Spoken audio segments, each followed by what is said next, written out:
साथियों, ईपीएस 95 के ऊपर अब तक जो नई अपडेट है उसके बारे में हम बता रहे हैं। साथ ही आपको हम ये भी आगाह कर रहे हैं कि आजकल बहुत सारे यूट्यूब पर ऐसे चैनल आ रहे हैं ना, तो डेली आपको ये दिखा देते हैं कि भाई भाई कल से लागू हो रहा है, परसों से लागू हो रहा है। और मज़े की बात यह है कि वो प्रधानमंत्री, वित्त मंत्री और श्रम मंत्री का फोटो लगा करके, बोलता हुआ फोटो लगा देते हैं और पीछे से उनकी आवाज़ टेप करके दिखा देते हैं कि ये प्रधानमंत्री से ये बात हुई, वित्त मंत्री से ये बात हुई और श्रम मंत्री से ये बात हुई, जो बिल्कुल फेक और झूठे हैं। तो ऐसे वीडियो को आप मत देखिए। आपको जो सच्चाई जानना है तो सिर्फ आपको यहीं से मिलेगा, दूसरी जगह इधर उधर जो है कि मत देखिए। आजकल तो रवीश कुमार के नाम से भी एक नया चैनल बना दिया गया जो कि फेक चैनल है। उसमें रवीश कुमार की आवाज़ नहीं होती है, आवाज़ किसी और की होती है और रवीश कुमार का बोलता हुआ फोटो उसमें दिखाया जाता है और 50,000 लोग उसको देख रहे हैं। तो इसके लिए हम सावधान कर रहे हैं आपको। दूसरा अपडेट यह है कि सब आपको पता ही है कि पूरे जोर शोर से पूरे देश में जंतर मंतर पर धरना प्रदर्शन के लिए तैयारी चल रही है। इसके लिए उत्तर प्रदेश के पेंशनर संघ ने भी मीटिंग किया है और उन्होंने घोषणा किया है। जो वो क्या घोषणा किया जरा आप सुन लीजिए, उसके बाद आगे हम नई अपडेट है वो बात करते हैं। बीरेन सिंह रजावत जी है। देश के अंदर कोई भी आंदोलन ऐसा नहीं आज सालों से जो हमने न किया हो। ये बुजुर्गों का संगठन देश के अंदर सबसे बड़ा संगठन बना। हमारा संगठन 27 राज्यों में हमारी शाखाएं फैल गई हैं और हमारी ताकत को देखते हुए माननीय प्रधानमंत्री जी ने हमारे राष्ट्रीय नेतृत्व से 2 बार वार्ता की और मेरी मांगों को उन्होंने नेतृत्व ठहराया और कहा कि आपकी मांगे मैं जल्द से जल्द पूरा करूंगा। इसी दरमियान कोई चाहे श्रम मंत्री हो, 18 बार हमारी वार्ता हमारे राष्ट्रीय नेतृत्व से हुई, वित्त मंत्री से वार्ता हुई, सभी सरकारी अफसरानों से वार्ताएं हुई। किसी ने भी हमारी मांगों को जो है नाजायज न ठहरा करके जायज ठहराया और पूरा आश्वासन दिया कि मैं आपकी मांगों को जल्द से जल्द पूरा करूंगा। अब मैंने आंदोलन की घोषणा कर दी है।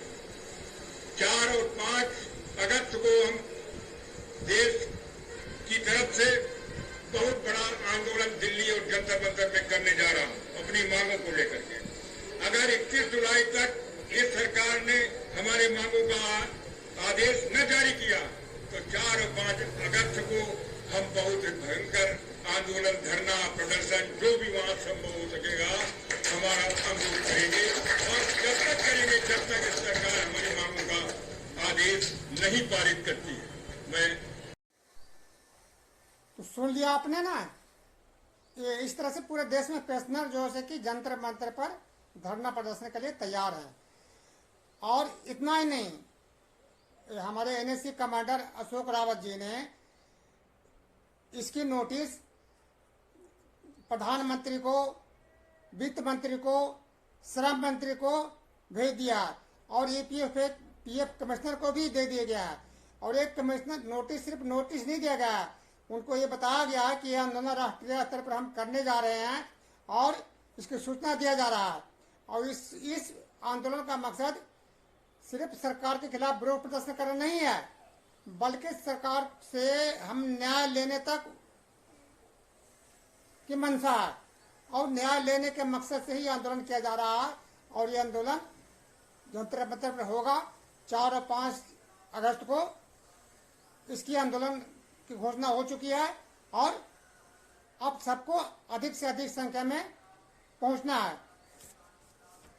जहां तक श्रम मंत्रालय की बात है तो श्रम मंत्रालय के पास जो से कि पत्र भेजा गया था, उनको बारे में जो से कि राज्यसभा में उसके प्रश्न पूछा गया तो उसके जवाब में उन्होंने वही पुरानी घिसी पिटी जवाब उसने दिया है।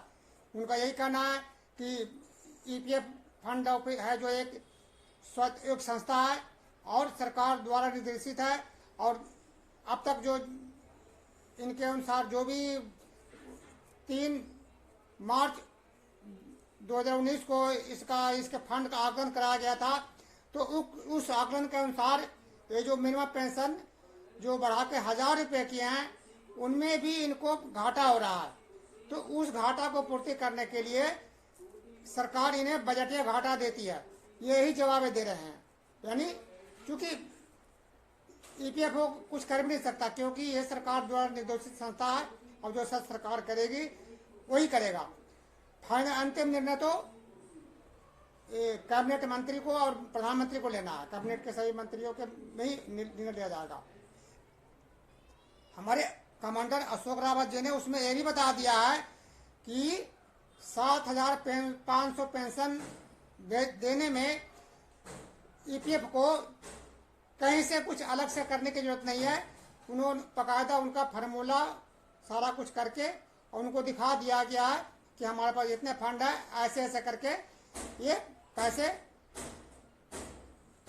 7,500 रुपये बढ़ाने से भी ईपीएफओ को कोई घाटा नहीं होगा और आराम से दे सकती है। तो बात अब यही रही कि सरकार की देने की इच्छा शक्ति के ऊपर निर्भर करता है। इसके लिए जब तक ये आंदोलन तेज नहीं होगा तो सरकार भी कुछ नहीं करेगी। और अभी जो हमारे विपक्ष वाले भी हैं और पक्ष वाले भी हैं, आप देख ही रहे हो कि सरकार अभी संसद में क्या कर रही है। जो काम नहीं करना चाहिए वो काम कर रही है। जो महंगाई है, बेरोजगारी है, पेंशनरों का मुद्दा है, बहुत सारे चीजें हैं, उनके ऊपर चर्चा ना होकर खाती खामा खाएं। जो से कि चर्चा हो रहा है किसके ऊपर, ऑपरेशन सिंदूर के ऊपर में, इन चीजों के ऊपर में। ये तो ठीक है, सरकार ने तो गलत काम किया है ऑपरेशन सिंदूर के नाम पर, सिर्फ जैसे कि पैसे की बर्बादी किया है, कुछ नहीं किया है। और तो दूर सरकार की मन से ऐसे पता लगता है कि राष्ट्रपति उपराष्ट्रपति जो एक संवैधानिक पद होता है, उनको जो है कि 4 घंटे के अंदर में उनको तरह से बर्खास्त कर दिया। ऐसे तो उन्होंने रिजाइन दिया, लेकिन रिजाइन क्यों दिया? रिजाइन नहीं दिया, बल्कि उनको ये दिखाया गया कि या तो आप स्वेच्छा से इस्तीफा दे दो, नहीं तो हम आपको जिस प्रकार से वो जज के लिए महाभियोग लाया जा रहा था, आपके ऊपर भी महाभियोग लगा के उसको हम बाहर कर देंगे। क्यों? कि इसका मुख्य कारण ये था कि जो हमारे उप राष्ट्रपति जो थे वो ये चाहते थे कि राज्यसभा में जो प्रस्ताव भेजा गया था विपक्ष के द्वारा, उसको मंजूर कर लिया था और उसके अनुसार ही आगे कार्रवाई हो। तो इससे क्या होता कि जो जांच कमेटी के जो सदस्य था, उनकी नियुक्ति का अधिकार उपराष्ट्रपति को ही होता। और वो ये चाहते थे कि सिर्फ जज को बर्खास्त नहीं करना, बल्कि उनको जो 15 करोड़ रुपया किसने दिया है और 1 हफ्ते बाद तक उसका कोई न्यूज नहीं आया और सरकार ने सब कुछ दबा लिया, उसके ऊपर कोई एफआईआर नहीं, कुछ भी नहीं। आखिर ऐसा क्यों हुआ? ऐसा कौन सा शख्स है जो किस काम के लिए जज महोदय को इतने करोड़ रुपए दिए थे, उसकी भी जांच की इनकी मंशा थी। लेकिन हमारी मोदी सरकार ये नहीं चाहती थी, इसीलिए आनंद फानन में उनको एक तरह से बेइज्जत करके उनको रियान देने को मजबूर कर दिया। बहाना क्या बनाया गया कि स्वास्थ्य खराब है, ऐसा लिख दो आप। अरे भाई, जब स्वास्थ्य खराब था तो इनसे पूछो, प्रधानमंत्री से या और मंत्रियों से, कितने लोग उनसे मिलने गए, देखने गए कि आपका स्वास्थ्य कैसा है, जब स्वास्थ्य के आधार पर उन्होंने रियान दिया था।